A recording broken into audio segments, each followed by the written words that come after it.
O eternal and almighty God, from whom all power and wisdom come, we are assembled here before thee to frame such laws as may tend to the welfare and prosperity of our province.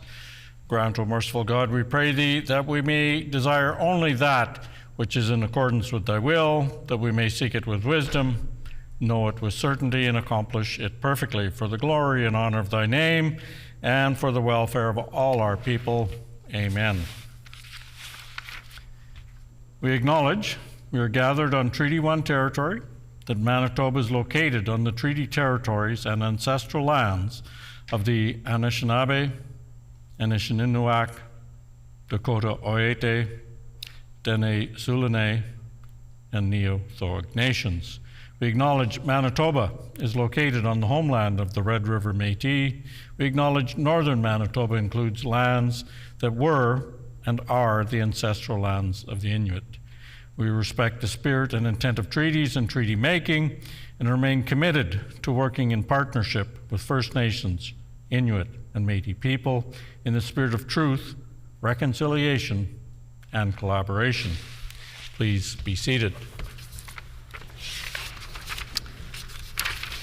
Routine proceedings, introduction of bills. The Honourable Member for Waverley. Thank you, Honourable Speaker. I move, seconded by the MLA for the Pas-Kamisak, that Bill 210, the Indigenous Veterans Day Act, Commemoration of Days, Weeks, and Months Act amended, be now read a first time.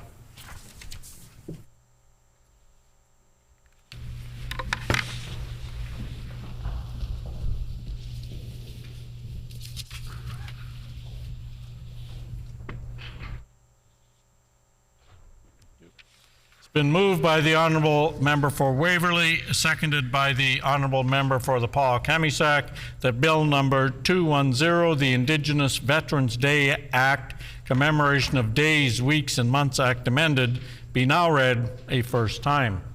The Honourable Member for Waverley.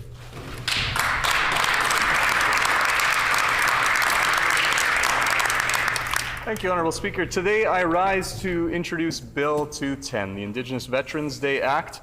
Honoring Manitoba veterans is such an integral part of celebrating the freedoms that we have in this country.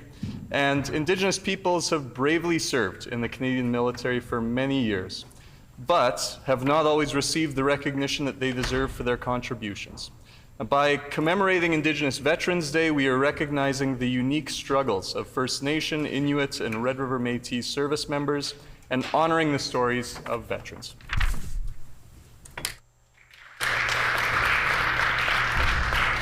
No further introduction of bills. Committee report. Is it the pleasure of the House to adopt the motion? Agreed, and so ordered. The motion is accordingly passed. Committee reports. Tabling of reports. Ministerial statements. The Honourable Minister of Housing, Addictions and Homelessness. Thank you, Honourable Speaker. I'm honoured to rise today in recognition of Manitoba Substance Use and Addictions Awareness Week. Today and always, we recognize the hard work of healthcare professionals, frontline organizations, and everyday Manitobans who support our loved ones who are struggling with substances or have substance use disorder. Each year, Manitoba's Substance Use and Addictions Awareness Week provides us with an opportunity to gather and learn about the harms caused by substance use and addictions. The theme for Manitoba's Substance Use and Addictions Awareness Week this year is Forging Connections, which reminds us of the importance of collaboration in the field of addictions. We are a government that listens to the experts, the expert advice of healthcare professionals and frontline organizations, so our relatives across the province have the supports that they need. Our government wants all communities in Manitoba to be safe and healthy places to live and grow. We're committed to a harm reduction approach in response to the overdose crisis and the rise of sexually transmitted and blood-borne infections. As we help Manitobans in need, we also have a shared responsibility to ensure that our efforts to support people struggling with addictions also makes our community safer and healthier. This is why we are requiring that regional health authorities develop comprehensive disposal and cleanup plans as a condition for provincial funding for harm reduction activities. We're providing $30,000 in new funding to each rural health authority to help develop cleanup and safety plans so that our efforts to help people make healthier choices also keeps our communities healthy. Our government is also increasing capacity to help people struggling with addictions by investing in the Community Addictions Treatment Expansion, CATE, which also has added 1,121 new beds and spaces across the province. We have funded more clinicians for youth mental health services alongside wraparound addiction supports, including 140 more spaces for youth to access counseling supports. We've opened the first Indigenous-led and culturally informed rapid access to addictions medicine, RAM clinic, and we are working with the Aboriginal Health and Wellness Centre to establish the first Indigenous-led supervised consumption site in all of the country. We have continued to support the life-saving work of Sunshine House's mobile overdose prevention site, which connects Manitobans with addiction services and supports. And we have invested nearly $500,000 in drug checking services. These addiction services empower Manitobans to make more informed and healthier decisions while providing more opportunities for our relatives to connect with their community resources that they need. The addictions crisis in our province is unsettling for all of us. Responding to this crisis requires a government that cares about the well-being of all Manitobans, while listening to the advice of the public health experts. On this Manitoba Substance Use and Addictions Awareness Week, I once again want to say miigwech and thank you to all of the frontline healthcare professionals, organizations, and Manitobans who are dedicated to supporting our relatives on their healing journey. Miigwech, we see you, we support you, and we thank you for your work that you do each and every day on behalf of Manitobans. The Honourable Member for Morden Winkler. Thank you, Honourable Speaker. Today I rise to acknowledge National Addictions Week, Awareness Week, an important time to highlight solutions that address the harms associated with alcohol and other drug use. National Addictions Awareness Week runs from November 24th to November 30th and offers Manitobans a valuable opportunity to learn about prevention, treatment, and recovery, while also discussing ways to drive meaningful change. This year's theme, Forging Connections, as outlined by the Canadian Centre for Substance Use and Addiction, reminds us of the power of building supportive connections to combat addiction. Stigma. Stigma remains one of the greatest barriers to effective treatment. Research shows that individuals facing stigma are less likely to seek out help they need, often due to fears of judgment, losing relationships, or jeopardizing their job. Tragically, many Canadians suffer in silence. This isolation can significantly increase the risk of overdose, which are often fatal. As we confront the growing complexity of addiction in Manitoba, it is more crucial than ever that we come together as a community to support those at risk. Those struggling with addiction could be anyone, a neighbor, a friend, or even a family member. I personally understand addictions. Addiction does not care who you are or where you come from. We need to support a recovery and treatment for all folks in Manitoba. We all need to support each other and our loved ones. I want to thank all frontline support workers and all those that provide support. You are so appreciated. To conclude, it is essential that we come together to raise awareness about addiction and, most importantly, to look toward eradicating the stigma that hinders healing and recovery. Thank you.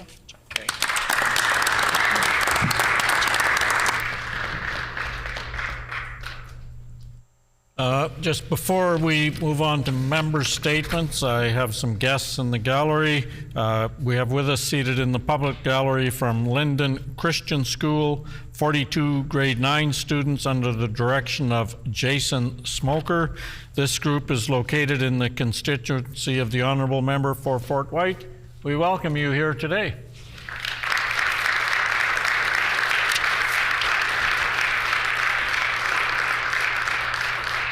Further, I would like to draw attention of all honorable members to the public gallery where we have with us today Todd Lacey, Colleen Lacey, Easton Lacey, Nancy Lacey, Jeff McKay, Jeanette Clark, Azira Sweeting, who are guests of the honorable member for Spruce Woods, and we welcome you here today.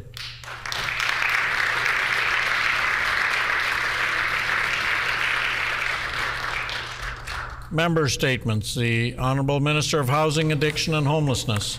Miigwech. Today I would like to recognize Tungasek Inuit Resource Center for their role in supporting the Inuit community. They were formed in 2007 when Nikki was approached by her foster parents, Jackie and Steve Massey. The Inuit community here in Winnipeg approached them, saying that there needed to be more supports to help overcome barriers to help Inuit transition to urban life. Since then, Nikki and Max and the entire team at Tungasek has been working hard to advocate for change and reduce barriers to urban Inuit. They work to keep Inuit connected to their community and culture while providing essential services as they transition to life in the South. Since their founding, they have only expanded their efforts. They now have a space of over 18,000 feet where they regularly bring community together for gatherings, workshops, and a place to connect. Their staff has since grown from one person to a full team, and they now serve over 1,200 Inuit in Winnipeg and the surrounding area. I know that they will continue to break down barriers for their community in the future. They want to see the Inuit here in Winnipeg flourish by creating a space in which Inuit can continue to take up space and celebrate their culture. After seeing the work that they have done to break down barriers for their community, I know that they will continue to do their good work. I am eager to see where the next year will take them as they continue to serve Inuit across Winnipeg. I would like to ask that the House join me in saying miigwech to Nikki and Tungasek Inuit Resource Center for their effort in fostering the Inuit community here in Winnipeg. It's an absolute honor to have them here in the gallery with us today. I wish you all the best as you continue to serve your community and with love and open arms. Thank you for the beautiful work that you do to serve the Inuit community.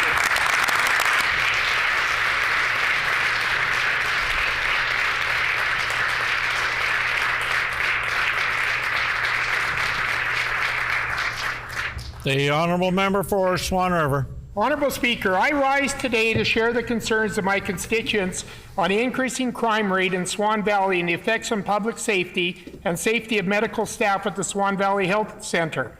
This concern about public safety has continued to escalate, with staff and patients at the health centre worried about their safety. It is no secret that rising threat is due to the rampant drug use in the community, which in turn triggers criminal and violent behaviours. Honourable Speaker, fueling individuals by handing out needles like candy is not the solution. The Minister of Housing, Addictions and Homelessness has not to date shared any plan for rehabilitation of additional or addicted persons. Swan River has always been a vibrant community where people want to move to work and retire. However, continuing risk to public safety by the inaction of this minister and this NDP government is causing these people to have second thoughts. The rising crime rate has hampered the recruitment retention of medical staff. Physical and verbal abuse towards staff at the hospital, as well as drug deals on hospital property, are regular occurrences. Area residents are concerned their family members who have lived their entire lives in the Swan Valley area and now require medical attention are being sent to medical facilities further away. Well, most beds at the Swan Valley Health Centre are occupied by individuals suffering from drug abuse. And Honourable Speaker, with the arrival of winter, the dirty needles continue to be discarded, posing a health risk to our children and grandchildren who play in the schoolyards and playgrounds where these needles are hidden under the fresh snow. The nurses, healthcare aides, residents, and businesses in my community are pleading for help. It's time for the NDP to go beyond committees, listening exercises, and summits and act immediately to address the serious problems in the Swan Valley. Not next week, not tomorrow, but today. Thank you. The Honourable Member for St. Boniface. Well, Honourable Speaker, it's snowing outside, and today I'd like to honour the Cross Country Ski Association of Manitoba, who since the year 2000 operates the Windsor Park Nordic Centre here in St. Boniface. The Windsor Park Nordic Centre provides high-quality ski trails to benefit competitive and recreational skiers every year, right here in the middle of the city. The Nordic Centre is a volunteer-run nonprofit that provides accessible, affordable, and healthy Nordic skiing activities for all. 3 different ski clubs operate their programs at the facility, as well as programs for inner-city schools, disabled skiing, and public lessons for skiers of all abilities, which helps people to experience a healthy outdoor activity during the winters that we are so famous for. The CCSAM was founded in 1972 and since then has been fostering athletic excellence, achievement, and leadership through the Nordic Centre. Currently, the CCSAM consists of 24 ski clubs and 2,000 members across Manitoba. This past weekend marks a huge milestone for the Nordic Centre, the Ski Association, and for skiers in Manitoba with the construction of a 2.5-kilometer ski trail of artificial snow. This endeavor represents the culmination of an over 15-year vision to have the ability to guarantee reliable skiing against the reality of climate change. Hats off to the many volunteers, businesses, and supporters who have contributed to the Nordic Centre ongoing success and this momentous achievement. During the 22-23 season, skiers visited the Nordic Centre an amazing 65,000 times to enjoy the park's lighted trails day and night, some of which have been extended up to 10 kilometers long. In the gallery, we have Lori Penton, Nordic Centre GM, Karen McSherry, CCSCM ED, and Steve Scholes, Downtown Nordic Director. I ask that the House please join me in recognizing the excellence of all volunteers, directors, and patrons of the Nordic Centre and CCSCM. Miigwech, merci, and thank you.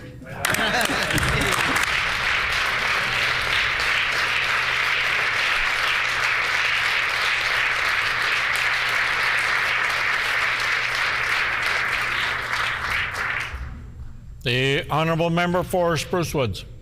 Honourable Speaker, earlier this fall, the Brandon Chamber of Commerce held its annual Business Recognition Awards for years of operation in our community, and I am pleased to highlight 2 Brandon North Hill businesses that received recognition. Lakeview Inn & Suites proudly opened its doors on July 5th, 1999, welcoming guests visiting the Wheat City to an exceptional hospitality experience. After a strong, soft opening, the hotel continued to innovate, becoming one of the first in Brandon to offer mini fridges, microwaves, and other in-room amenities that have since become standard practice across the hotel industry. Locally owned and operated here in Manitoba, the Lakeview takes great pride in its strong partnerships with local organizations like Brandon First, the Brandon Riverbank Discovery Centre, Westman Accommodations Group, the Brandon Chamber of Commerce, United Way, and many others. For 25 years, they have been an excellent community partner in Brandon. Congratulations on this milestone in business. Advantage Auto and Trailer Sales is a family-owned and operated business on Brandon's North Hill, run by Todd and Nancy Lacey. Founded 35 years ago with small beginnings by Todd and Father Ron Lacey, the business has evolved into one of Westman's largest and most trusted dealerships, expanding from vehicle sales to include trailer leasing, financing, and rentals. Built from strong family values, teamwork, and an unwavering commitment to hard work, their success lies in their ability to adapt and grow, shaping the company into the respected name it is today. With a legacy of excellence and passion for customer service, this 4th-generation family business is a true Westman success story. It is my sincere pleasure to have guests from both these fine Spruce Woods constituency businesses here today. Please join me in congratulating them on these significant milestones in our business community.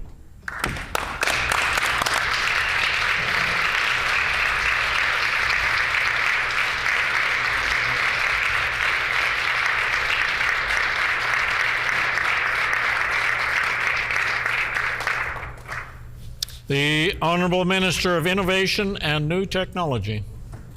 Honourable Speaker, I rise today in tribute to the invaluable contributions made by the dedicated volunteers involved with the many school parent advisory councils in my constituency of River Heights, as well as providing a platform for parents to engage with and help shape their children's education. Parent advisory councils serve to build stronger communities, encouraging parents to work together to ensure a brighter future for all students. I'm deeply impressed by the many accomplishments of the volunteers in River Heights schools, from historically establishing nutrition programs that enabled children to focus on learning, to helping teachers fill classroom wish lists, to the fundraising that ensures all children are able to share in the unique educational experiences regardless of circumstances. In so doing, they're not only fostering school spirit and community engagement, they're helping teach their children the value and importance of community service. One recent highlight in River Heights is the tremendous work done by the Rockwood School PAC, who, along with their school leadership team, organized a mural to commemorate the school's anniversary, strengthening its sense of pride in the community. Honorable Speaker, parent advisory committees are an example of the greater River Heights community spirit and its willingness to come together for the common good. I'm humbled to have been given the honor of representing that spirit both here in the Legislature and at the Cabinet table. Please join me in thanking all those who dedicate their time and energy. Order, please. I just remind the Minister that you cannot be commenting on government initiatives while you're doing a member statement. The Honourable Minister of the Honourable Minister of Innovation and New Technology. Thank you. Energy to Parent Advisory Councils, not just in River Heights, but across our great province. Their contributions make an immeasurable difference in the lives of our children and in the strength of our communities. Thank you.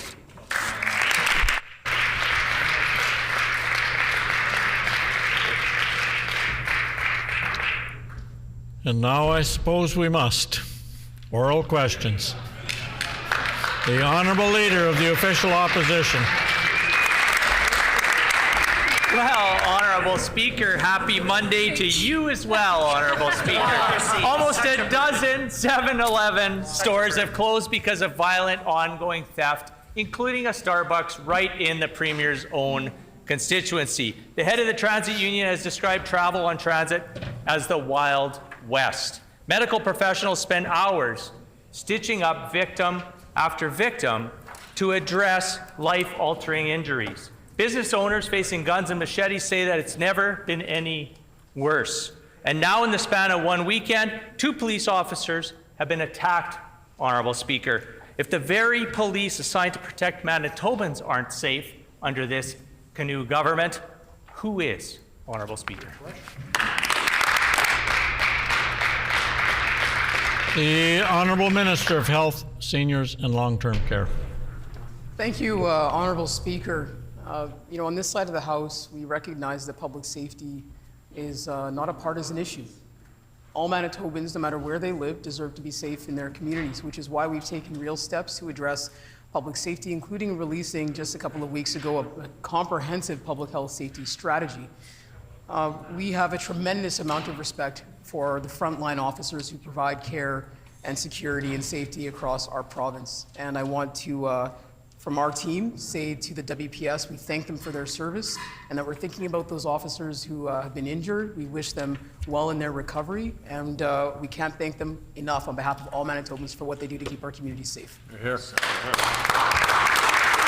The Honourable Leader of the Official Opposition on a supplementary question.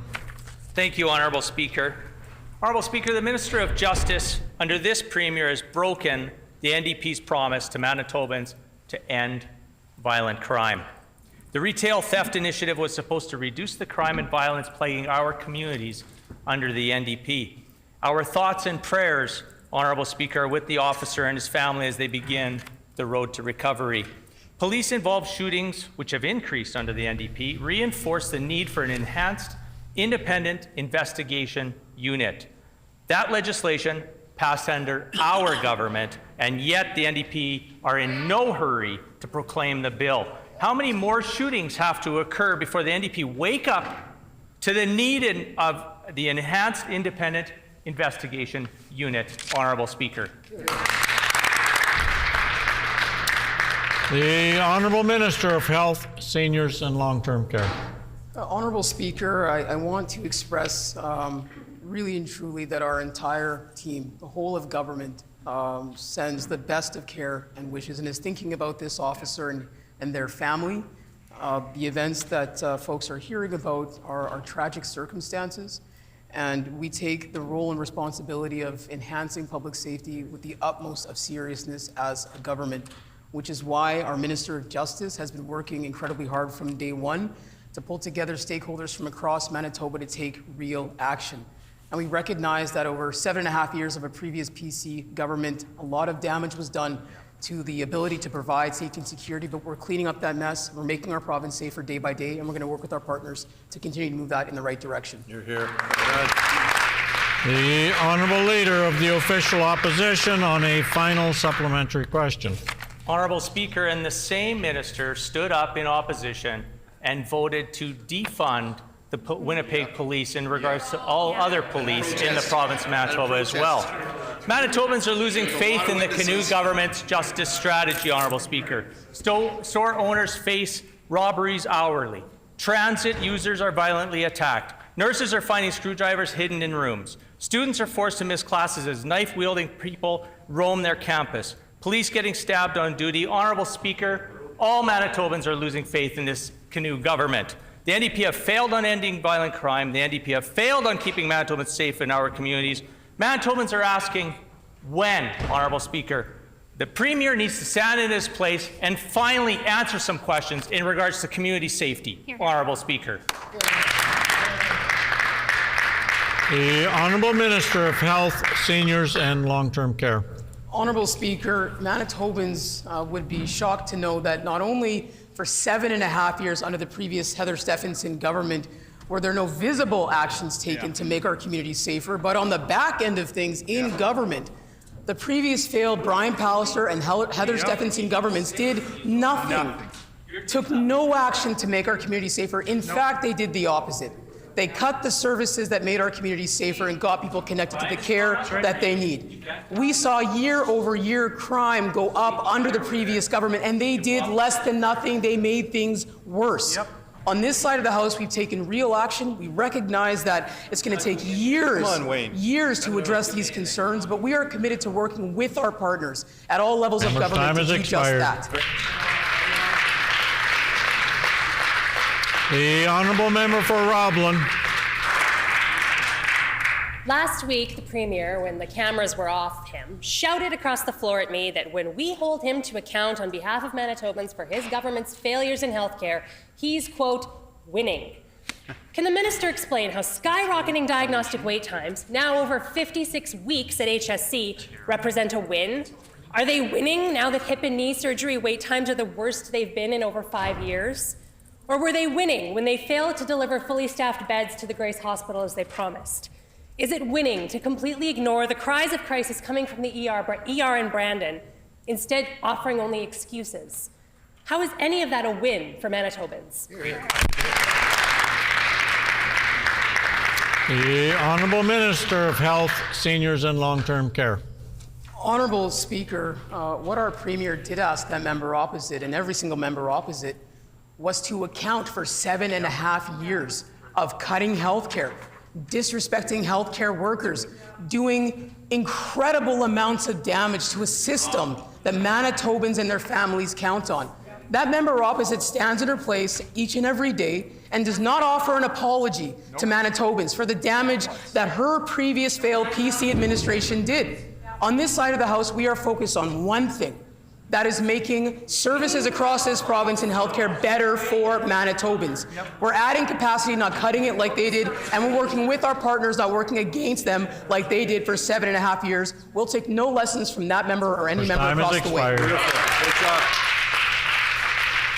The Honourable Member for Roblin on a supplementary question.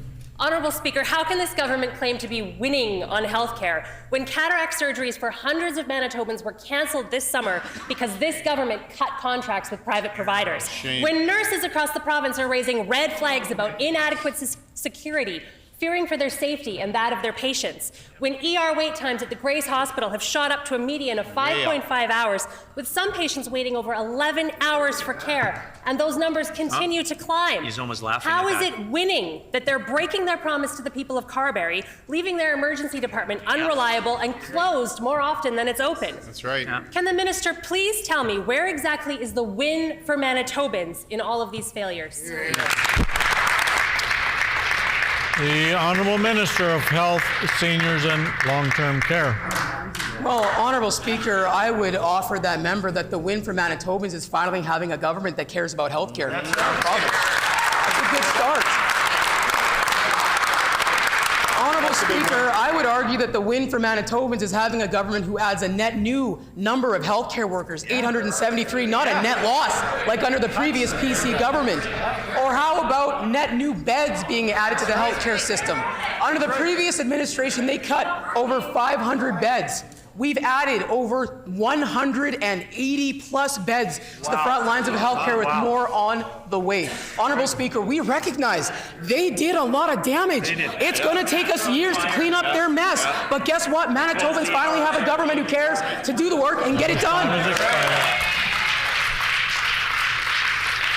The Honourable Member for Roblin on a final supplementary question. I think it's important for you, the people of Manitoba, to understand exactly what this NDP Premier's priority is. You're waiting longer for healthcare. Nurses are scared to come into work and scared to speak out. And all this Premier cares about is winning political points in question period. And that's why we on this side of the House will continue to hold this NDP government to account for their failures. When will this NDP government get its priorities straight and worry more about patients and less about their re-election? The Honourable Minister of Health, Seniors and Long-Term Care. Honourable Speaker, the member opposite is wrong. The member opposite continues to stand up and put information that is wholly incorrect on the record. We, for the first time in our province's history, have spine programs. We have surgical capacity more than we've ever had in our province before. We are doing more surgeries here in our own province than we ever did under the previous government. We're doing more diagnostics than we ever have. We're hiring more staff than we ever did under their failed approach. Honourable Speaker, yes, it is going to take us time to fix the tremendous damage done under the previous Heather Stephenson government. But that member needs to stand up in her place today and be honest with Manitobans. Why are we where we are today? It's their fault. Who's cleaning up their mess and fixing it? It's us. The Honourable Member for Selkirk. Honourable Speaker, a Brandon University student was seriously injured in a violent robbery near campus on Saturday night. This is the latest incident in a disturbing trend of attacks targeting students. Just last month, a convicted sex offender attacked a University of Manitoba student sleeping in her dorm. Last week, reports of a man wielding a weapon forced the university into lockdown. Campus communities are losing their confidence in their safety under this NDP government. Can the Minister of Advanced Education explain why crime on campus is escalating on her watch and what she is doing to address this crisis? The Honourable Minister for Advanced Education and Training. I thank the honourable member for the question, and just want to extend my my heartfelt. I'm just going to wait until the members opposite stop heckling me. It's a regular occurrence in this House that when women stand up, the men talk over them. That's right. So I'm going to give it a minute, and hopefully they'll stop talking. Order. I can stand here all day. 45 seconds at least. Shameful. Bunch of jokes. Honourable Minister for Advanced Education and Training has the floor. Honourable Speaker, the Minister's time has expired. The Honourable Member for Selkirk on a... Honourable Speaker, Order, please. Minister's watch. Order, please.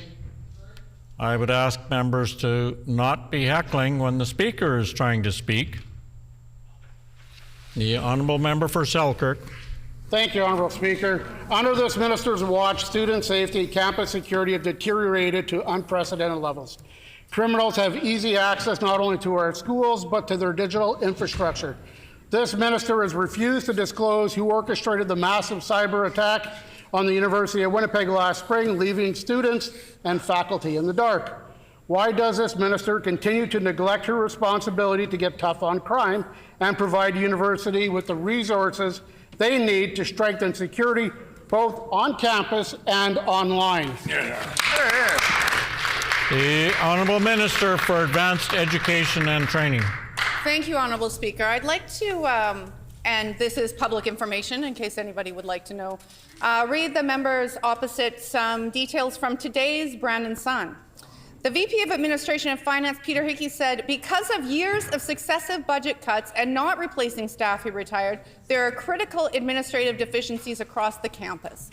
So the member stands up and points fingers and claims that there was a problem created under this administration. I can tell you that this administration is working to clean up the mess of the members opposite. 7.5 years of frozen and cut funding, 7.5 years of terrible relationships with institutions, 7.5 years of doing nothing to enhance post-secondary education in this province. Member's time has expired. The honourable member for Selkirk on a final supplementary question. Honourable Speaker, assault, sexual violence, cybercrimes, political protests, students in Manitoba are facing escalating threats on multiple forms under this government. If we were in power, we would address it. Yet this minister refuses to answer critical questions or take decisive action to protect students. Will she continue to ignore these dangers until a tragedy strikes? Or will she finally stand up, take responsibility for her and her government today, and commit to a plan to keep Manitoba students safe? The Honourable Minister of Advanced Education and Training. Honourable Speaker, I need everybody in this chamber to know, and folks across Manitoba, that this government since day one has been working to rebuild trust, to rebuild relationships, and to fix the massive problems caused by the previous administration. I'm not only the Minister of Advanced Education and Training, I have a student in my own family who is attending post-secondary. So please know that this issue for me is not only part of my everyday work, it is personal. And I am doing everything in my power as Minister of Advanced Education and Training to support our institutions, to ensure that they have the supports that they need, but also to support students who are experiencing challenges. Member's time has expired. The honourable member for Midland. Last week, I pointed out to the Minister of Finance that the gross debt and liabilities in this province is soaring to almost $76 billion. That is over $50,000 of debt for every single person in Manitoba. Yet this minister chose to post an almost $1 billion deficit this year and add a $700 million special warrant for new additional spending. He's ignoring SNP's advice to balance in 2025.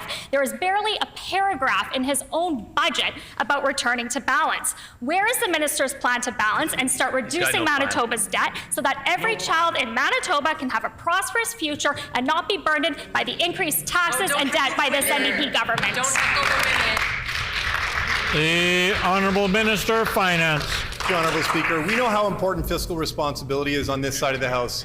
And we know that's important because you can't deliver on improving healthcare, making life more affordable, investing in childcare, and doing all the great things that members of this team are doing without ensuring a focus on fiscal responsibility. That's very different than what Manitobans experienced over 7.5 years under their leadership when they took us into the ditch and left Manitobans with a $2 billion deficit, Honourable Speaker. They left us a massive hole to dig out of. We're going to do that work because we know how important it is to Manitobans. We're going to deliver on that balanced budget commitment in the last year of our mandate, and we're going to keep working to make life more affordable. The honourable member for Midland on a supplementary question. Again, I appreciate the opportunity to set the record straight because the former PC government left this NDP $373 million surplus while making record investments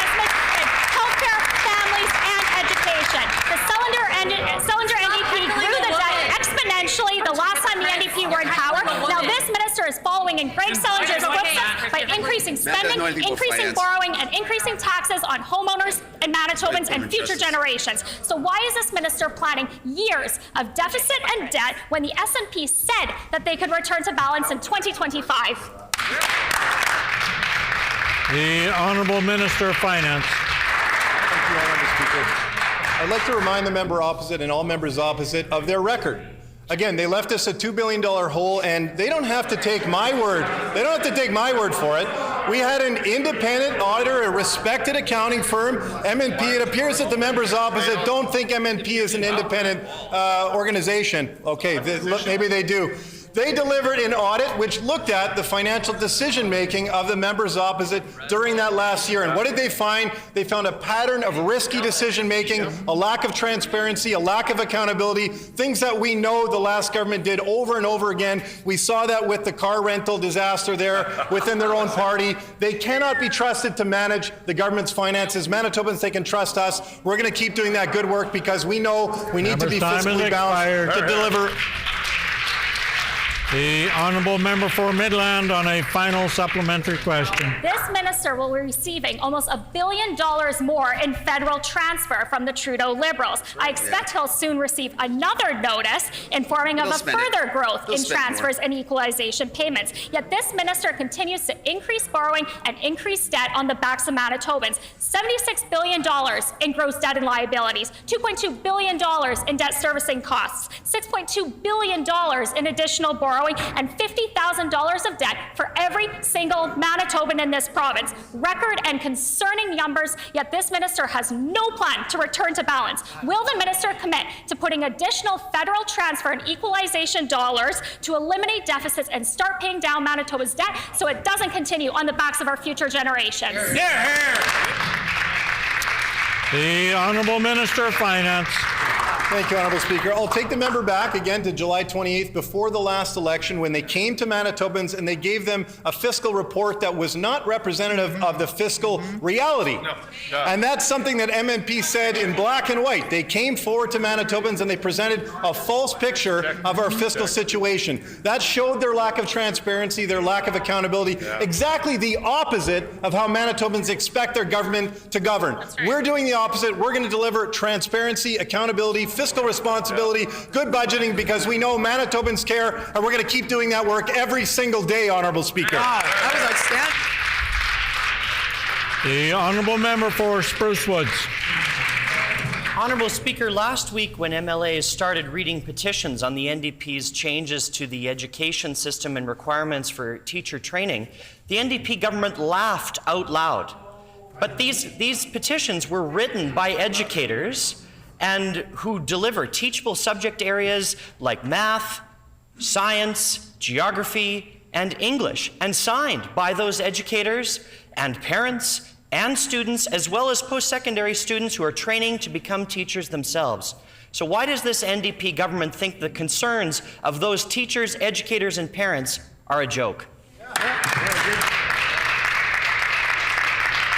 The Honourable Minister for Environment and Climate Change.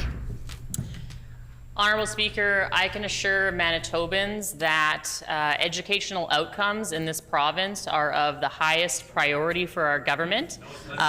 We are listening to educators, we are listening to parents, we are listening to school divisions, and that's why we have introduced these changes. That's also why we have, in our first year of government, added more than 630 new educators into our system so that students have more one-on-one time with their educators. That's also why we have banned cell phones in classrooms, something the previous government failed to do. We are going to give kids the tools and the freedom that they need to be able to learn in their classrooms. The Honourable Member for Spruce Woods on a supplementary question. Educators, including those at the post-secondary level, have been clear that this government should be focusing on incentivizing teachers with better incentives, better supports in the classrooms to come into the sector, not by lowering standards. And this minister touts the fact of that number that she just put on the record of the number of teachers she's hired before these changes were made. So what is the real reason, if they've had such a success of hiring teachers in the first year of their government, what is the real reason that they're lowering the standards for teacher training in the province going forward? The Honourable Minister for Environment and Climate Change. Thank you, Honourable Speaker. And as I said in my first answer, we are listening to educators, we are listening to school divisions, and I would like to read for the member opposite an opinion piece written by Thomas Falkenberg just today in the Free Press, Honourable Speaker, Professor of Education at the University of Manitoba. Quote, the way in which K-8 teachers need to know K-8 math is qualitatively different from the way in which the same math topics are understood at university. There is a burgeoning area of research in mathematics education that focuses on mathematics for teaching, which is about the understanding of math content as it is relevant to the teaching of math. The notion that knowing pedagogy can be separated from knowing the subject to be taught does not hold water in light of the research. The Honourable Member for Spruce Woods on a final supplementary question. Well, thank you, Honourable Speaker. And you note that just like this minister in every answer to every question I've posed on this topic, that editorial fails to actually provide any of the research to defend their assertions. Order. And that is the failure of this acting education minister and this entire NDP government. They're failing educators, they're failing post-secondary institutions, they're failing students. Will this minister get up and reverse her failed education policy today? The Honourable Minister of Environment and Climate Change. Honourable Speaker, the truth of the matter is, under the failed Heather Stephenson government, we saw educators leaving the system. We saw students suffering. Thank goodness Manitobans had the good sense to elect a new government full of a caucus of educators that understand the education system. The truth is, we have teacher shortages under the failed leadership of Heather Stephenson's government. We're seeing teacher shortages in the Western region, Brandon, Sunrise School Division, Frontier School Division.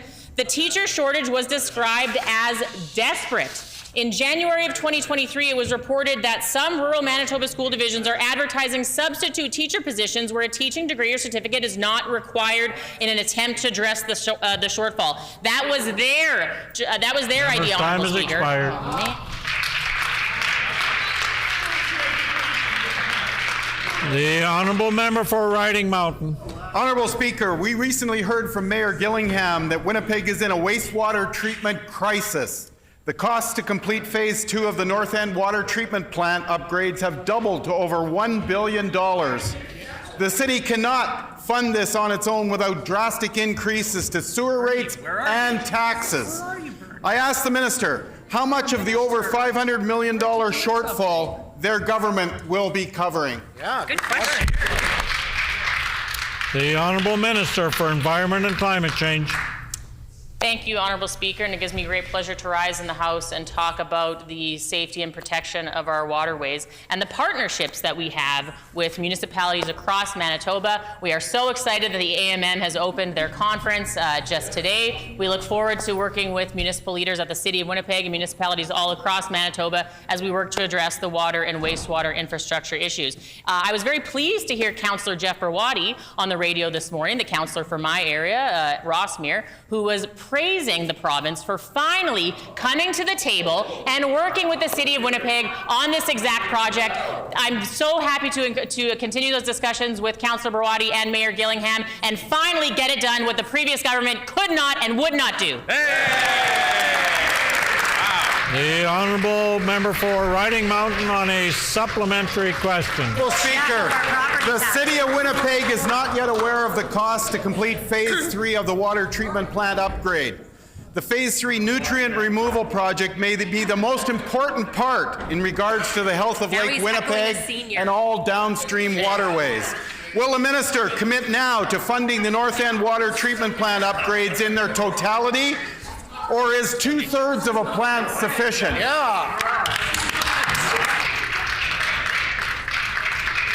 The Honourable Minister for Environment and Climate Change. Thank you, Honourable Speaker. And to answer the member's question, absolutely, we are going to work with the City of Winnipeg to finally get the North End Waste Pollution Control Centre built, a project that has been in the works for decades and that the previous government did not complete. We are happy to work with our municipal partners. We know that water and wastewater infrastructure is of top of mind at the AMM. I'm very excited. I have meetings later today and tomorrow to meet with leaders from across the province. We're going to get it done. Where they failed, Manitobans can trust us to get it done. The Honourable Member for Riding Mountain on a final supplementary question. Honourable Speaker, this government has ostensibly committed to the health of Lake Winnipeg.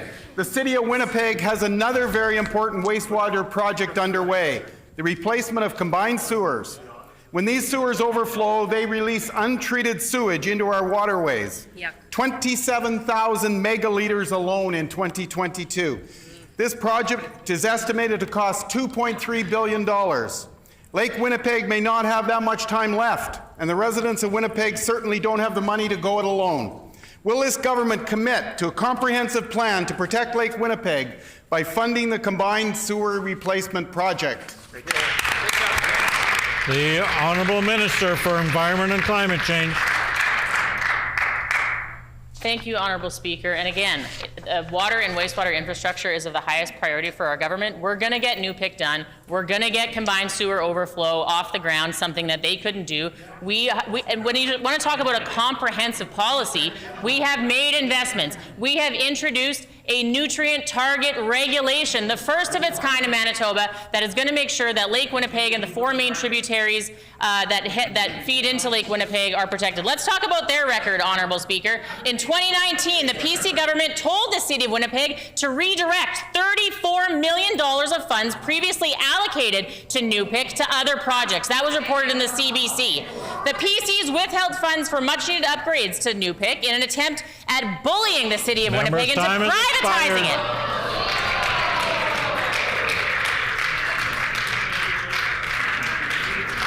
The Honourable Member for the Boroughs. Honourable Speaker, I'm thrilled to rise today to put the first ever question on the record for the first ever Minister of Innovation and New Technology. For years, we had a government that wasn't interested in working towards a prosperous, shared future and economic freedom for all Manitobans. Will the Minister tell the House about his department's mandate to unlock the potential of Manitobans? The Honourable Minister of Innovation and New Technology. Honourable Speaker, I want to thank my colleague for that question, and I'm excited to rise for the first time in the House as Minister of Innovation and New Technology.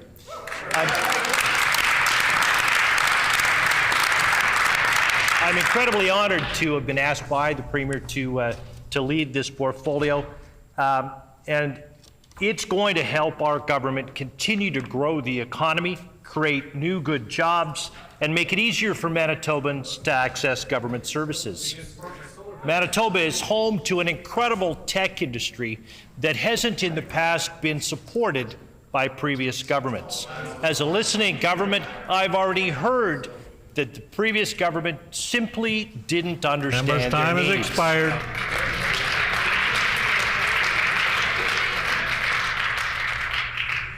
The Honourable Member for Morden Winkler. Honourable Speaker, the NDP like to talk a big game about transparency. However, if you ask them to actually be transparent, you get silence, vague future dates, and spokespersons. Parents deserve to know if the childcare facility they are using or may wish to use have issues or deficiencies. Why is this minister taking a secretive approach to the oversight of childcare facilities as described by the media, which I table today for you, Honourable Minister? The Honourable Minister for Environment and Climate Change. Thank you, Honourable Speaker. And on this side of the House, we absolutely recognize that many families in Manitoba face significant barriers in meeting their childcare needs. And that is because of 7.5 years of neglect and inaction and failed leadership under the Heather Stefanson government. The previous government was simply out of touch with regular, average Manitoba families and what they need. On this side of the House, we have already added thousands of childcare spaces across the province. We will add thousands more. We recognize that there is much work to do, but we are rolling up our sleeves and doing the hard work that Manitobans sent us here to do. The honourable member for Morton Winkler on a supplementary question. Honourable Speaker, when parents drop their children off at the daycare facility, they are leaving their most precious cargo in care of this government. But if that parent wishes to ensure that the government facility has appropriate supervision, the required staff to child ratios, or meets the health standards, the information is not publicly available. As noted by the ethics experts at the U of M, parents, I quote, should have more information about places that are taking care of their kids than places making our pizza. What is this minister hiding that she puts pizza ahead of our children? The Honourable Minister for Environment and Climate Change.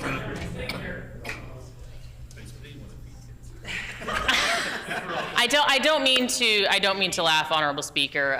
Just the tone of that question has just left me a little bit flabbergasted. On this side of the House, we absolutely are here to listen to Manitobans, to work with the sector and ensure that Manitoba families have all of the information that they need. There's no issue with transparency on this side of the House. That's why Manitobans sent us here, because they know that they can trust the Manitoba NDP when it comes to childcare and early childhood education here in Manitoba. Thank you, Honourable Speaker. The honourable member for Morton Winkler on a final supplementary question. Honourable Speaker, the minister refuses to discuss the tracking of childcare deficiencies. The minister refuses to advise how many facilities are on her deficiencies list. The minister refuses to say how she will stop hiding this information. Parents deserve better, children deserve better, and childcare staff deserve better. Will this minister today commit to making childcare inspection reports public? The Honourable Minister for Environment and Climate Change. Thank you, Honourable Speaker. And the suggestion that we are being anything but transparent is absolutely false. That being said, we are absolutely happy to work with families, to work with the sector, to ensure that if there are deficiencies, that they will absolutely be addressed. But speaking of deficiencies, Honourable Speaker, 7.5 years of failed leadership under the Heather Stefanson's PC government have left this province in a child care mess. There is no doubt at all that we are playing catch up. There is a heck of a lot of work to do, both when it comes to creating spaces, when it comes to restoring faith in the sector, a sector that the previous government had absolutely no faith in and absolutely disregarded. But on this side of the House, we're going to get things right. The honourable member for Agassiz. Thank you, Honourable Speaker. Manitoba has the highest level of intimate partner violence in Canada. And despite the MLA for St. John's declaring then that, I quote, vulnerable Manitobans need access to information immediately, she has failed to do so. In 2022, Manitoba's MLAs unanimously passed Clare's Law to let people learn whether their partner has a history of domestic or sexual violence. But in 2024, the NDP have yet to take action. I table a document to remind members opposite. Why is this Canoe government more interested in hiding predators than protecting the vulnerable Manitobans? The Honourable Minister of Families.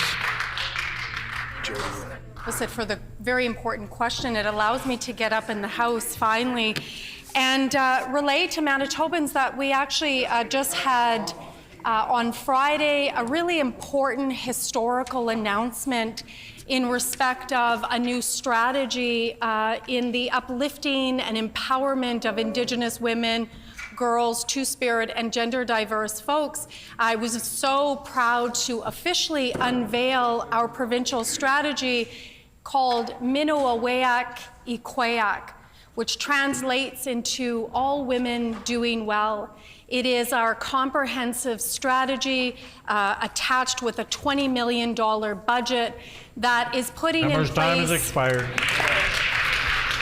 The honourable member for Agassiz on a supplementary question. Thank you, Honourable Speaker.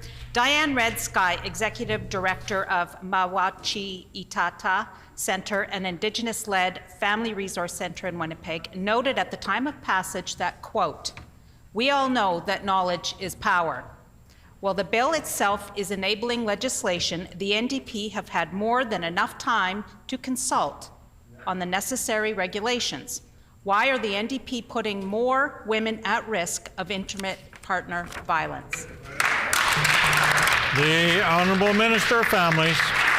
Honourable Speaker, I want to remind the House and everybody watching here that actually members opposite spent day after day, week after week, standing in the way of actually passing that piece of legislation, that very important piece of legislation.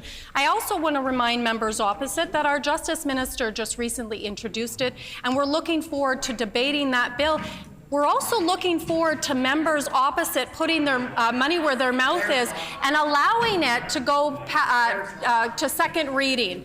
Thank you, members, Honourable Speaker.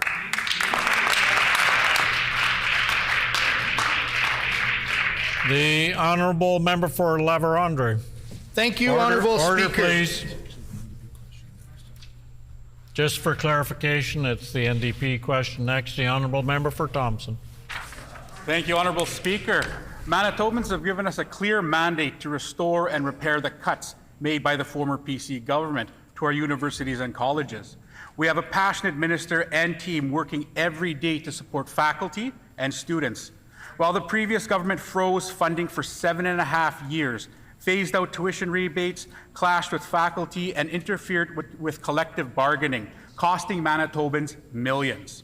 We take a different approach. Manitobans have the right team in charge to fix the mess and stand up for students. Can the Minister of Advanced Education Training update the House on increases to the Manitoba Scholarship and Bursary Initiative and the good work that our government is doing to support students? The Honourable Minister for Advanced Education and Training. Honourable Speaker, I am so proud to stand up today to talk about the enhancements that we're making to the Manitoba Scholarship and Bursary Initiative. In Budget 2024, we allocated an additional $500,000 specifically earmarked for Indigenous students to ensure their success in post-secondary program. Because of this, there are 400 students receiving the award this year, which is a 100% increase over last year. When we think about the future that we want to live in Manitoba, it's a future where every student has the opportunity to be successful and where all of our workplaces are representative of the communities that we live in. Right. So proud to be part of a government that gets that. The time for oral questions has expired. Petitions. The Honourable Member for Roblin. Thank you, Honourable Speaker. I wish to present the following petition to the Legislative Assembly of Manitoba. The background to this petition is as follows. Phoenix School, a kindergarten to grade 5 school located in Headingley, has experienced consistent enrollment growth over the last several years. Enrollment is expected to reach 275 students in the next 2 years. Because the school is now over capacity, the school division has had to install portable classrooms on site as of fall 2024. For several consecutive years, the top capital priority of the St. James Assiniboia School Division has been the renovation and expansion of Phoenix School. In 2022, the Phoenix School expansion and renovation project was approved to proceed to the design phase. The project included, among other amenities, a new gymnasium, 2 new classrooms, a multi-purpose room, and room for 74 childcare spaces. In June 2024, the school division received notice from the provincial government that the project has been deferred. There is no guarantee if or when the project will move forward. There are currently hundreds of children on a wait list for childcare in Headingley. The daycare operator in Phoenix School has been told that they will continue to have space within the school for the 2024-2025 school year only, that further expansion of childcare space within the school is not possible, and that space may be reduced moving forward due to the shortage of classrooms. If new space is not constructed as planned, many families may be left without childcare. It is critical that the expansion and renovation of Phoenix School proceed as planned in order to support the needs of students, teachers, and families in the growing community of Headingley. We petition the Legislative Assembly of Manitoba as follows: to urge the provincial government to proceed with the planned renovation and expansion of Phoenix School without further delay. And this petition is signed by Emma Fillion, Joe Fillion, Rachel DeSerby, and many, many other Manitobans. Thank you. The Honourable Member for Spruce Woods.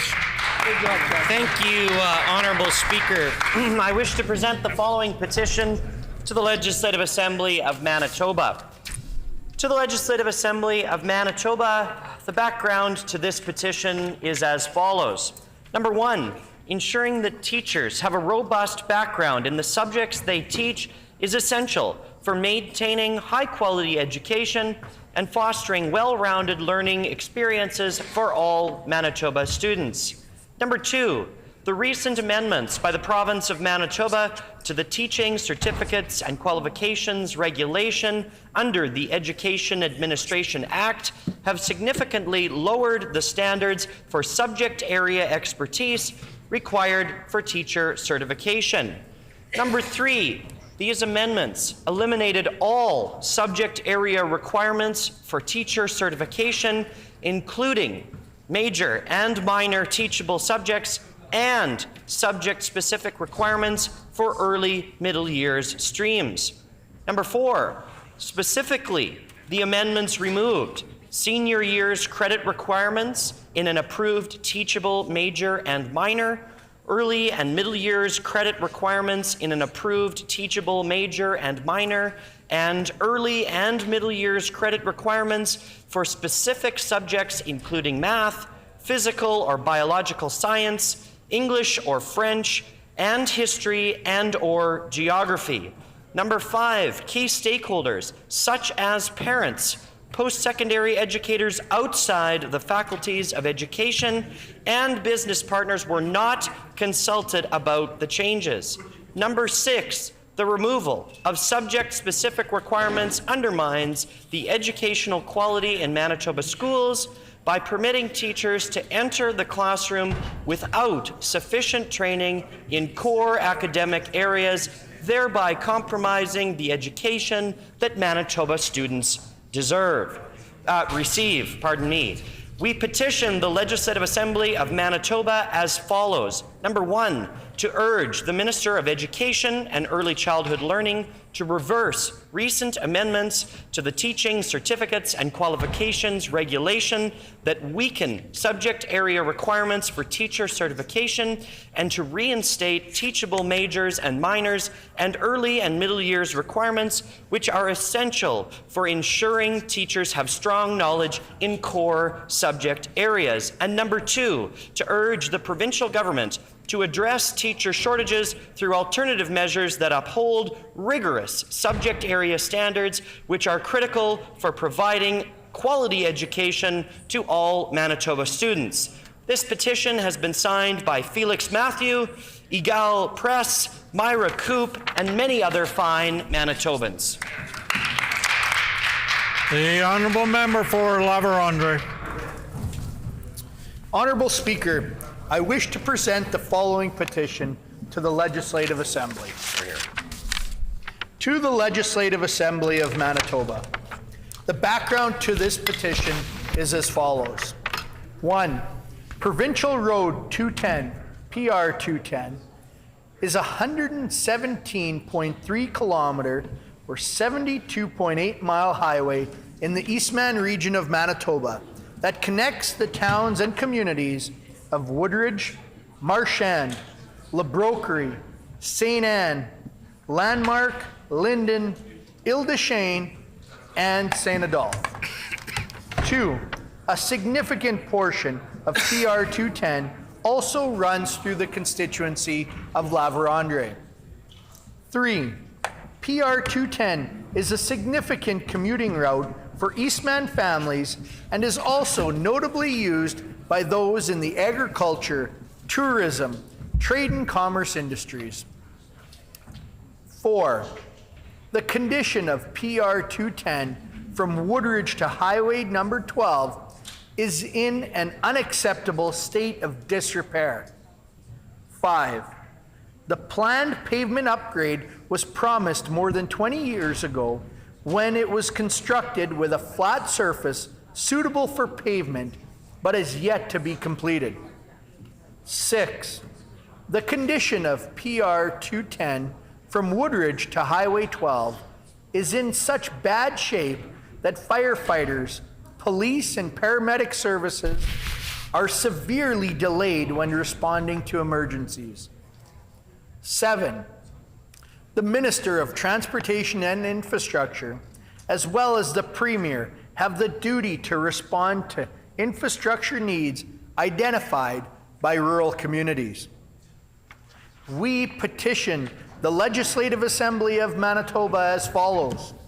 1, to urge the Minister of Transportation and Infrastructure to prioritize the reconstruction of Provincial Road 210.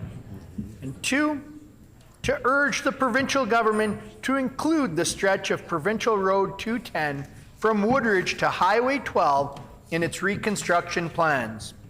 This petition has been signed by Jackie Clausen, Mac Masson, Adam Bergman, and many, many other Manitobans.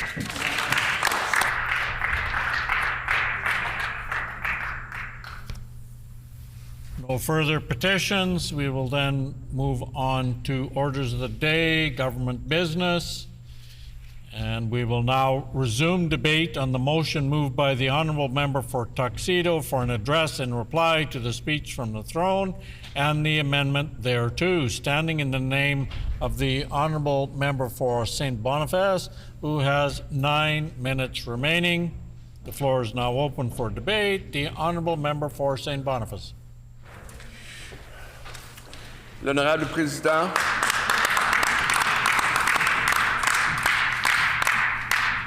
nos priorités sont claires.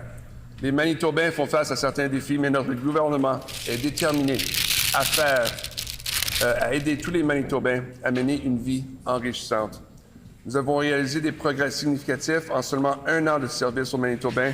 Nous avons embauché, Monsieur l'honorable président, 870 nouveaux travailleurs de la santé et nous facilitons l'accès aux médecins avec de nouvelles cliniques.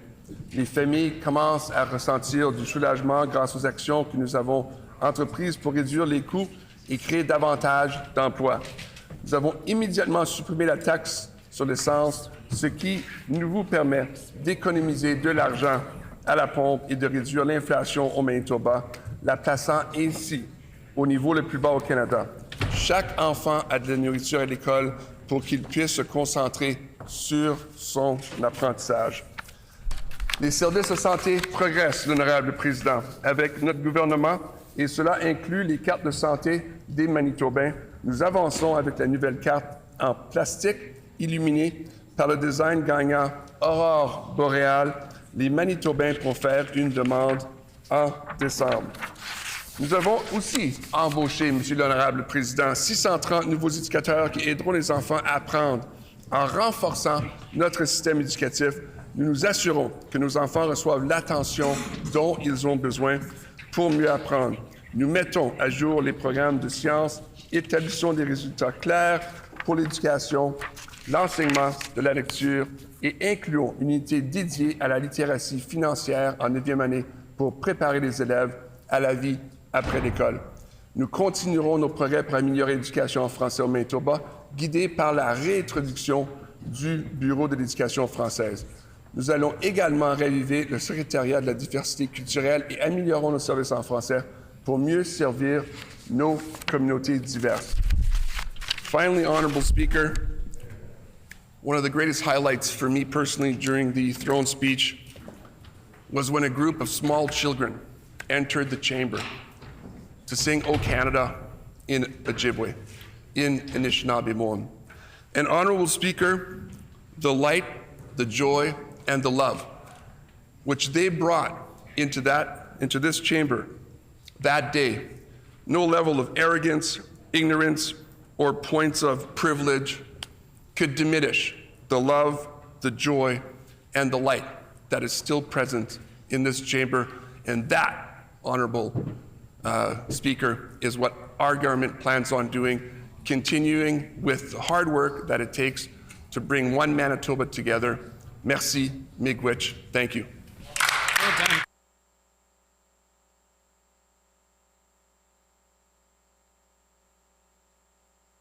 The Honourable Member for Spruce Woods.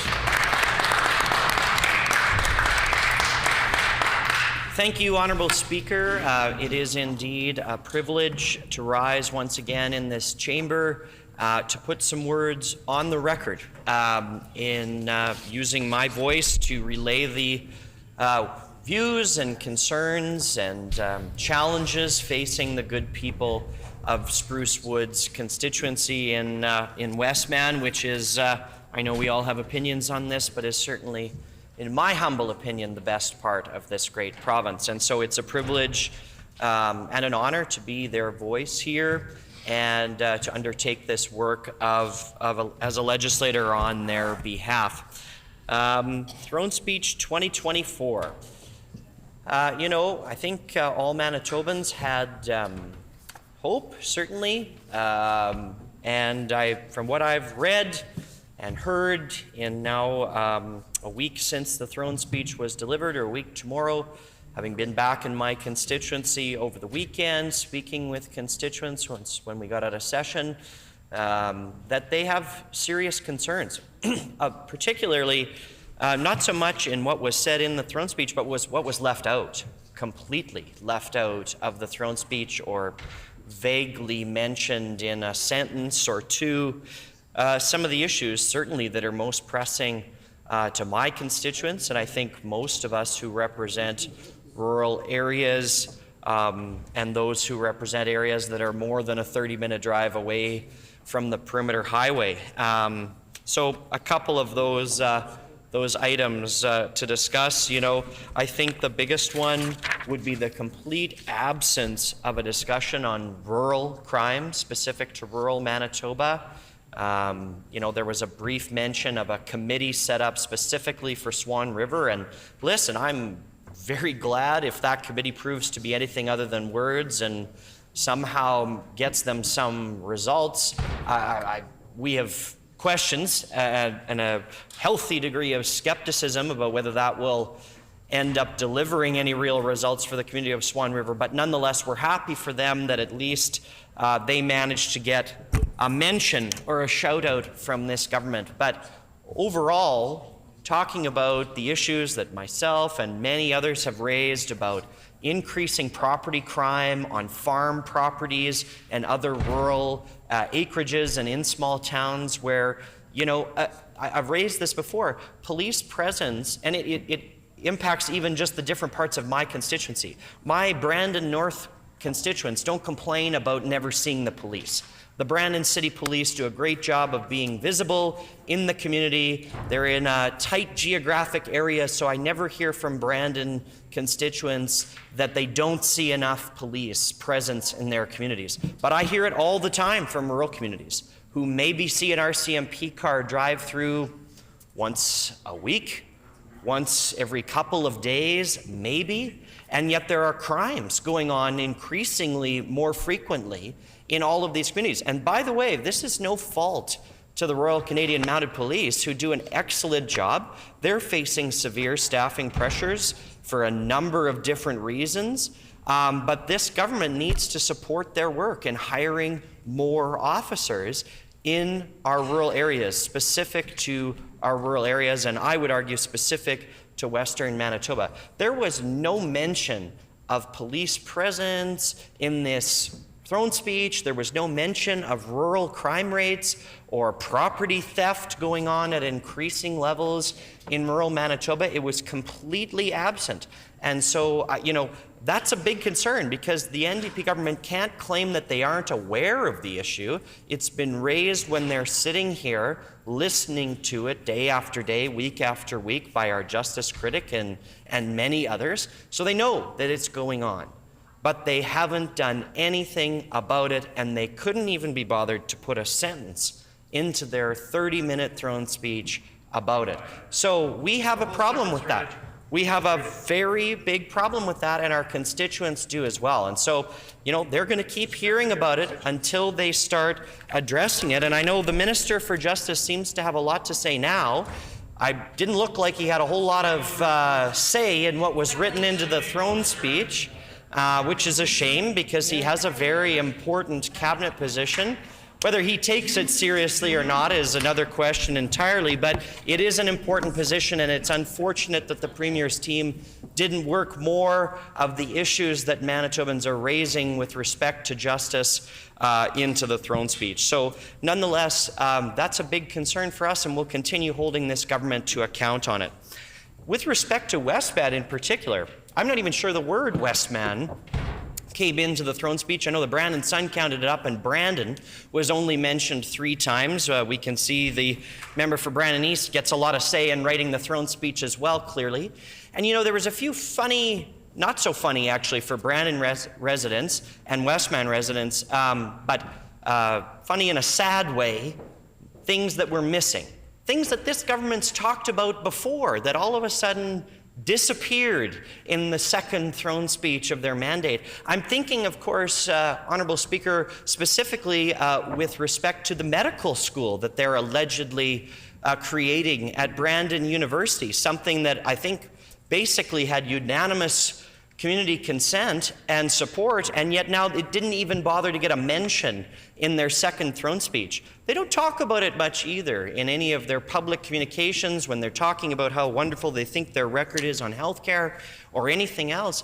They don't talk about that medical school. So we have constituents, those of us that represent Western Manitoba, who are saying, how serious was this NDP government? If they campaigned on this issue, put it in their first throne speech, have done absolutely nothing to get it off the ground in the 12 months since, and then it just, didn't make the cut for the throne speech this time around. How serious were they about it? Of course, we don't have any answers to that, Honourable Speaker, but we're going to continue asking the question until the Health Minister and the Premier come clean about whether or not they actually intend to keep that election promise. I have my doubts, but we'll see. It's certainly the right thing to do for Western Manitoba, for medical recruitment to our rural communities, as well as the city of Brandon, and Brandon's very important regional hub medical facility. And so we strongly encourage this government to get on with the work of building that training program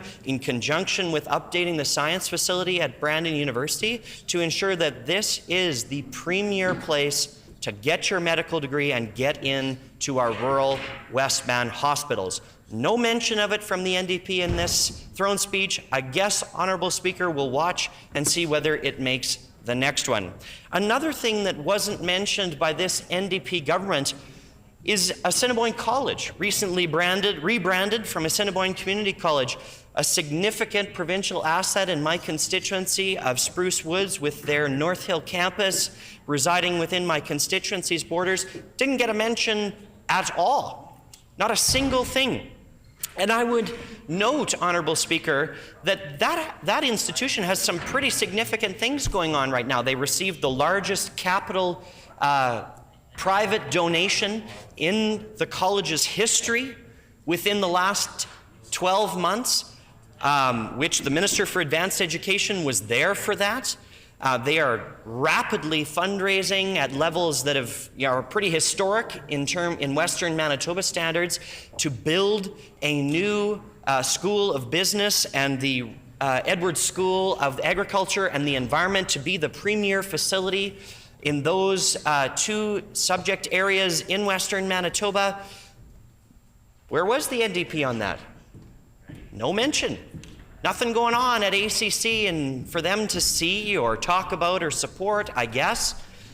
Very disappointing on behalf of the college and everybody who supports their work, which is pretty much everybody in Westman. So we're not sure if the NDP can't even recognize good things that the community is doing without them. Why can't they put those into the throne speech? We don't know. So no mention of Brandon University and their new medical school, no mention of ACC and the very important and innovative programming going on there at all. Another really interesting piece, Honourable Speaker.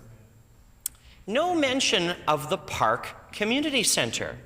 What is the Park Community Centre, you might ask? Well, it is a facility that was in need of significant renovation. In the Brandon East constituency, I might add. Something that the member for Brandon East went door to door to door to door in Brandon and said, I've been nominated by this future premier to be his candidate, and I will get funding for this facility. Where is that? Where is that funding, Honourable Speaker? That member for Brandon East, as well as the former Minister of Municipal Relations, have been absolutely silent on the Park Community Centre for the last 12 months of this administration. Said absolutely nothing about it. So maybe now the new Minister of Municipal Relations, who is the member for Brandon East, can rumble around in his budget, hash it out with the finance minister and get some funding in budget 2025 for that facility. But he couldn't get it done at the cabinet table before, and I think Brandon East constituents have a lot of questions for the member for Brandon East about why he made promises that it seems to be he's made no effort to deliver on for his constituency. And I'll say, he wasn't the Minister of Municipal Relations for any more than 5 days before the throne speech. He was still at the cabinet table, though, and so he's just as culpable for not standing up for the issues and election promises that he made to his constituents, and in fact all Brandon residents, regardless of what cabinet portfolio he held. So couldn't get it mentioned in the throne speech.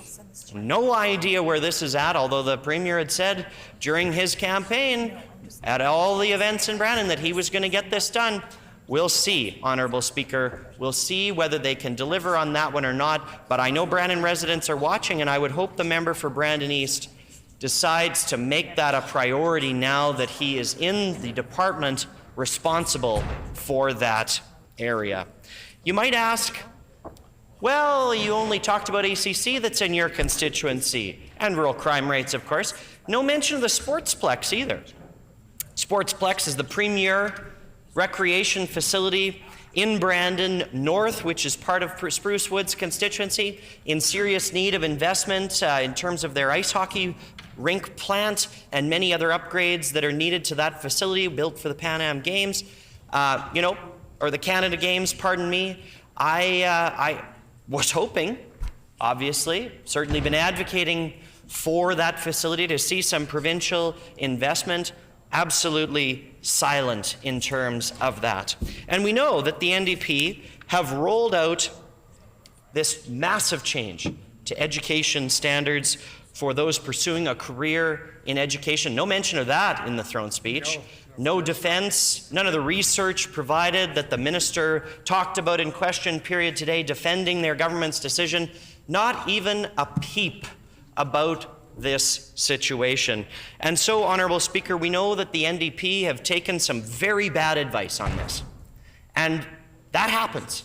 But they shouldn't be afraid to come out and walk this decision back, because it's in the best interests of Manitoba students and their futures for this government to do so.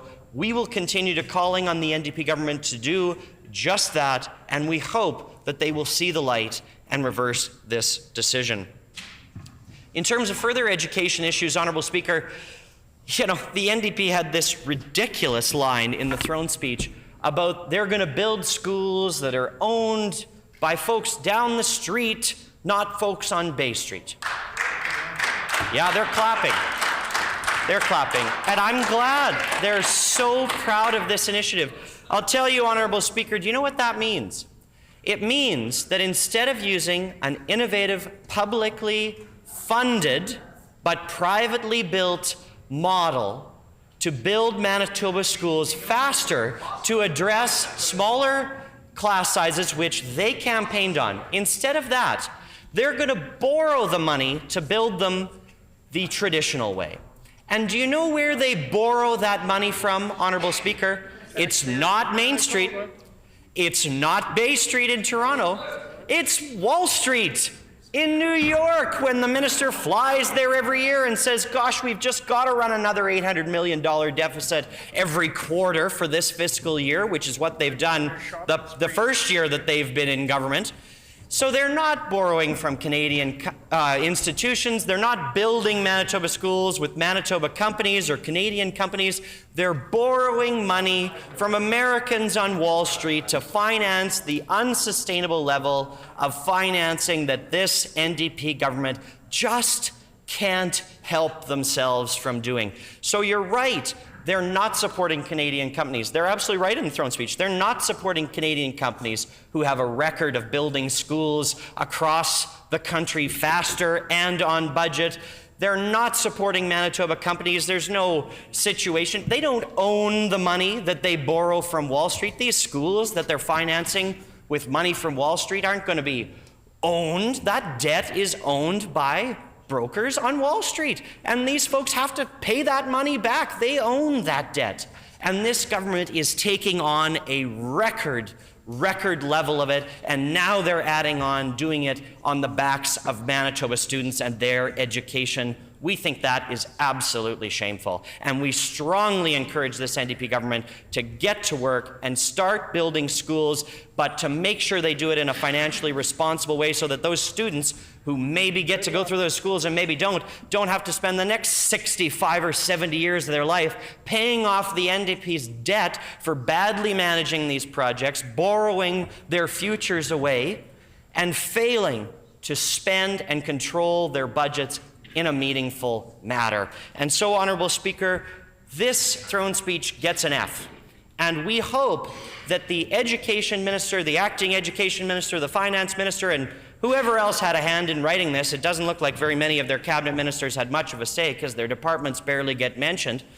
But whoever else had a hand in writing this, we strongly encourage them to go back to the drawing board, revert, rewrite, reintroduce, and let's see if they can get it right the second time that they bring it back forward for Manitobans to consider, because my constituents and those of many, many others in this chamber are not satisfied that this NDP government is hearing them or proceeding with the priorities that matter the most to them. Thank you very much, Honourable Speaker. The Honourable Member for Kildonan River East. Thank you, Honourable Speaker.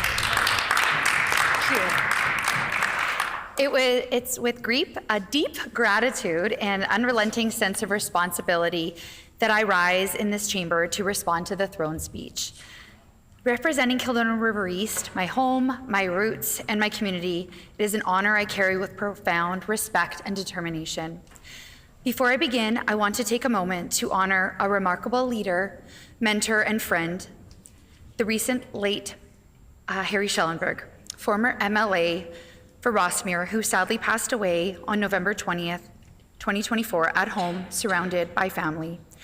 Harry dedicated his life to serving the people of our community with integrity, compassion, and a tireless commitment to public service. His work as an MLA and an educator touched countless lives and left a legacy that continues to guide us. Harry was more than a public servant. He was a mentor who believed in the power of community and of the importance of lifting others up. Personally, I will deeply miss his wise counsel, and I know that fellow colleagues in this chamber, and as mentioned, the Premier, were to benefit from his mentorship. His encouragement and his quiet but unwavering belief in the potential of those around him. His example of leadership inspires me daily, and I will strive to carry forward the values he embodied. To Harry's family, I extend my deepest condolences. Please know that his contributions to Northeast Winnipeg and Manitoba at large will never be forgotten, and his memory will forever be a source of strength and inspiration to us all. I also want to acknowledge another leader who paved the way in Northeast Winnipeg, a woman I walk past every day on the wall as I come into this chamber. Bonnie Mitchelson, who served our community in Northeast Winnipeg for 30 years, the former MLA for River East, whose dedication to our community left an indelible mark. Even though she's what my kids call the blue team, and I'm on what is called the orange team to them, growing up in such a conservative community like North Kildonan and seeing a woman representative when I was a young girl in our community, I knew that I could grow up to see myself in this building, potentially, and representing our community and serving one day. The path they carved for us makes it possible for me to stand here today on behalf of you and your family, and building upon their vision for Kildonan River East.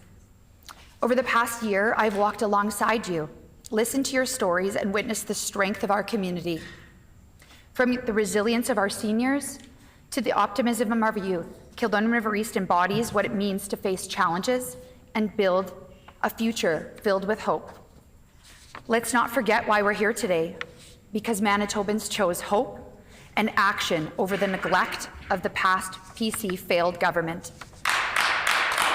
We inherited systems that were broken by years of cuts and mismanagement, particularly in healthcare, but we are rebuilding together as one Manitoba. I am reminded of my own upbringing in North Kildonan, where my values were shaped at Donwood School, in community hubs like the Gateway Community Centre. These places taught me that success is born from teamwork and that our shared values of fairness and care for one another must guide us every day. Today, I live in Fraser's Grove with my family. Like many parents in our community, I face the same balancing act, juggling work, family, and the challenges of modern life. When I meet you at your doorsteps or in neighborhood hubs, I hear stories that mirror my own, whether it's a parent trying to find affordable childcare or a senior worrying about health care access. These struggles fuel my commitment to work tirelessly for solutions. Kildonan River East is a place of extraordinary people, and we've all seen what happens when we come together. The Moberg family's difficult time, for example, taught us the true meaning of community when neighbors, first responders, and volunteers came together in their time of need. Earl Moberg's story reflects the compassion and determination that define us, who we are. Seniors like Earl Moberg are at the heart of our community. They built the province we cherish today, and they deserve to age with dignity and support. During the pandemic, I was at times one of the designated caregivers for my grandmother in her long-term care home. I saw the care provided by these dedicated workers, but I also witnessed the systematic gaps under the PCs that left families feeling helpless and seniors without the security they deserve. This year, our government created Manitoba's first ever seniors advocate. This office will ensure that seniors and their families have someone in their corner, addressing concerns and fighting for their rights. We are also building our first new personal care home in Lac du Bonnet, expanding home care so seniors can age in place, and supporting inclusive spaces like the Place of Pride campus for 2S LGBTQIA+ seniors in Winnipeg. Healthcare is another priority that touches every corner of our community, whether at Concordia Hospital, here in Northeast Winnipeg, or in conversations at coffee shops. I have heard your concerns about long wait times, rural care shortages, and the strain on healthcare workers. Under the previous PC Stephenson-Palliser government, our healthcare system was weakened by years of cuts and shortages and closures. Manitobans were left waiting too long for care, and healthcare workers were left feeling unsupported. But in just over 1 year, we've started to rebuild. Much accomplished, more to do. We've hired 870 net new healthcare workers and begun work on new ERs at the Victoria and Eriksdale hospitals. These actions mean more Manitobans can access the care they need closer to home. Healthcare workers are the backbone of our system, and we're making sure that they have the resources and respect they need. With 105 new institutional safety officers, improved work-life balance initiatives, and mentorship opportunities, we've created an environment where healthcare professionals can thrive. Education is equally vital to our province's future.